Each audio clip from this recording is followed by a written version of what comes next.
Sema neno la Mungu ni chakula cha roho.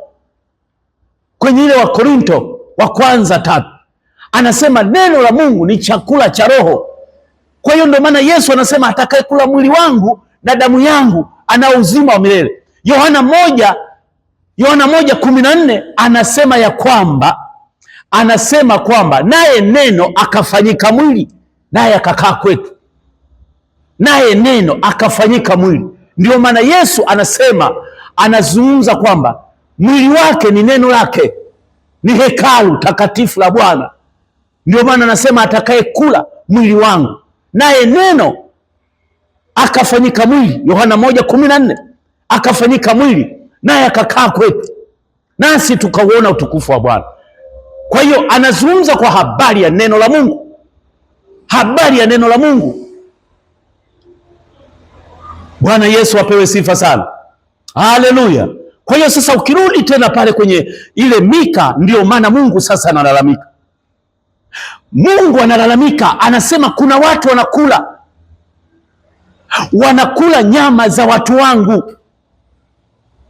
Watu hawa, nikafikiria hili neno, mafunuo ya Mungu ni mapana. Hii nyama, maneno ya Mungu yako kwenye Ezekieli na kila sehemu. Maneno ya Mungu mengi ni mafumbo, misali, mifano. Kwa hiyo usipoelewa, kwa hiyo Mika anamwambia Mungu anamwambia Mika, waambie hawa watu, kuna watu wanakula nyama za watu wangu, lakini ni neno gumu. Anasema kwamba anakwenda kufika mahali wanakatakata hata mifupa, kutia kwenye vyungu na sufuriani, kutokosa. Maana yake kwamba anazungumza Mungu, wako watu wanakula nyama za watu. Sisi tumezoea habari ya wachawi. Hao wachawi wana historia ya kusema kwamba wao wanakula nyama za watu, lakini kumbe kuna watumishi wa Mungu ambao nao wanakula nyama za watu. Ndio maana ukisoma tena Mika pale ukiendelea mbele, anasema hao wanaokula nyama za watu si wengine bali ni manabii wa uongo. Bwana Yesu apewe sifa sana. Hawa manabii wa uongo ndio wanaokula nyama za watu. Manake wamelichukua neno la watu, wamechukua maneno ya watu. Watu wa Mungu walikuwa na maneno safi, wamebatizwa, wameokoka vizuri. Anasema yamkini kwenye Mathayo 24 anasema yamkini nyakati za mwisho hata wateule wa Mungu wanaolijua neno watawafuata manabii wa uongo. Kumbe hapa ninazungumza kwa habari, Mungu anazungumza kwa habari ya neno la Mungu. Sasa wakina nani wanakula nyama za watu? Kama Mika inavyosema. Mika anasema kwamba kuna watu wanakula nyama za watu wangu. Yesu anasema kwamba naye neno akafanyika mwili akakaa kwetu. Yohana 6:50 na ngapi pale ukiendelea, anasema kwamba mtu akila mwili wangu na damu yangu ana uzima wa milele.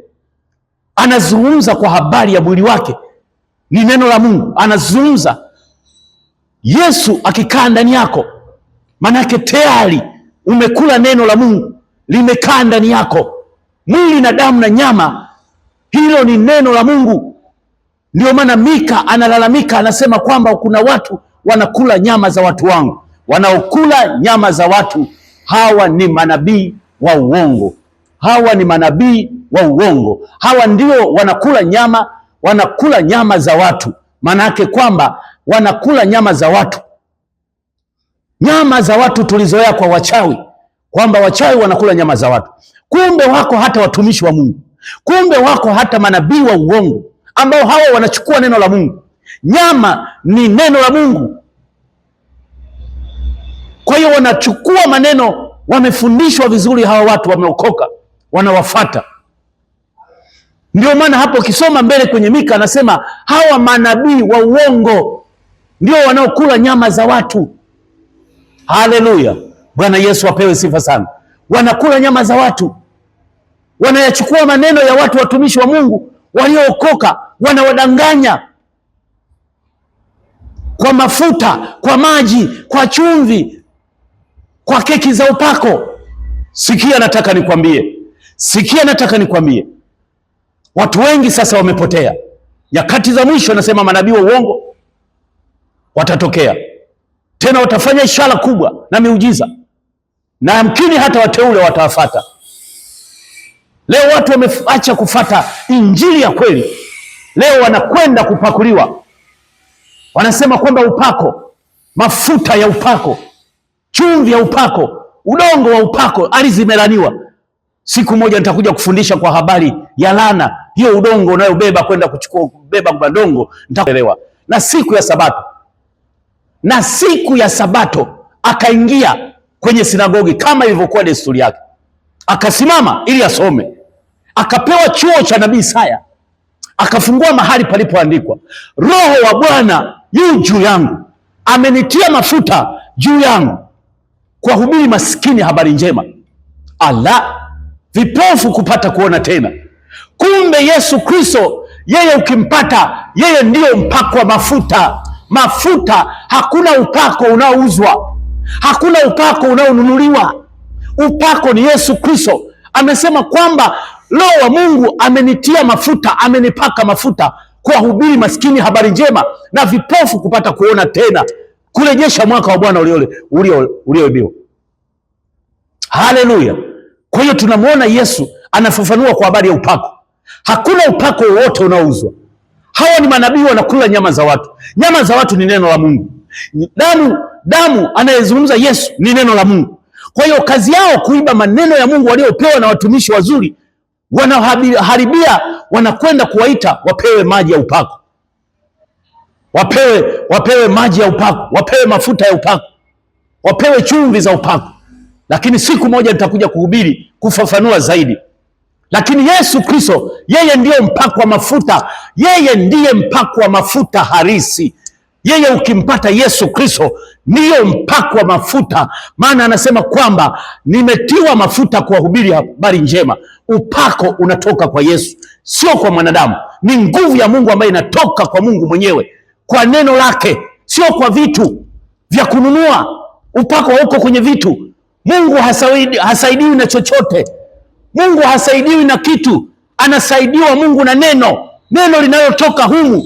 Kwa jina la Yesu mapepo yanatoka. Leo hii unachukua mafuta, unasema kwamba waganga hawa na wachawi. Sikia, hakuna. Wewe kama umekwenda kununua hayo mafuta, unasema ni mafuta ya upako, hayo hayana kwenye mafuta. Mungu hasaidiwi chochote. Hakuna upako kwenye mafuta, wala chumvi, wala bizari. Ila wewe umepeleka pesa zako, umepakuliwa wewe baba, umepakuliwa wewe mama, wamepakua hizo pesa kwenye mfuko, wamekupakua hizo hela. Mafuta hayo hayana kitu, hayana chochote, wamekupakua hayo mafuta, hayana kitu. Upako ni nguvu ya Mungu itendayo kazi. Roho Mtakatifu akiingia ndani yako, yote yamekwisha. Haleluya! Bwana Yesu apewe sifa sana. Kwa nyakati zingine, kwa sababu ya majira na wakati, takuja kufundisha kwa habari ya sasa hivyo vitu wanavyopewa hawa watu. Mafuta, nitafundisha nini maana ya mafuta, chumvi manake nini, hawa wanaobeba madongo manake nini, kwa nini watu wanabebeshwa mizigo, wakati Yesu anasema kwenye Mathayo 11 kwamba njoni kwangu ninyi nyote msumbukao mliolemewa na kubebeshwa mizigo mizito. Leo wewe baada ya kwenda kuitua kwa Yesu, leo sasa unakwenda kubeba mizigo unarudi nayo nyumbani. Umepotea, umepakuliwa.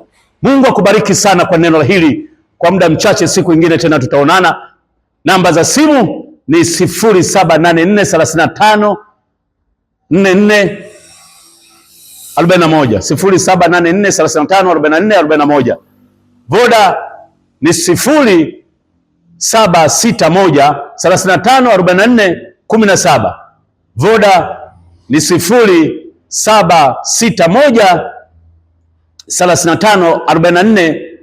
0761354417. Mungu akubariki sana mtumishi wa Mungu. Mimi mara nyingi sana nafundisha maneno mazito magumu, yale ambayo yako kwenye mafumbo, misali na mifano na halisia.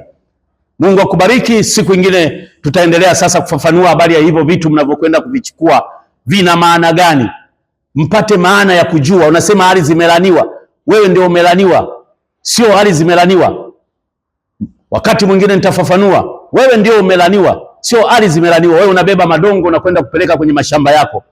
Takuja kufundisha somo zuri sana. Mungu akubariki sana na Mungu akutie nguvu. Mimi naitwa Pastor Michael Makocha Udoba. Mungu akubariki, Mungu akutie nguvu. Karibu sana nyumbani mwa Bwana. Piga simu kwa namba hizo 0784 35 44 41, 0784 35 44 41. Ingine Voda 0761 35 44 17. Mungu akubariki, uwe na mwaka mpya na mwaka mwema katika maisha yako. Mungu akutokee katika mambo yote na baraka za Mungu zitembee pamoja nawe. Mungu akubariki. Wakati mwingine tutaonana tena. Asante kwa kunisikiliza. Karibu sana nyumbani mwa Bwana.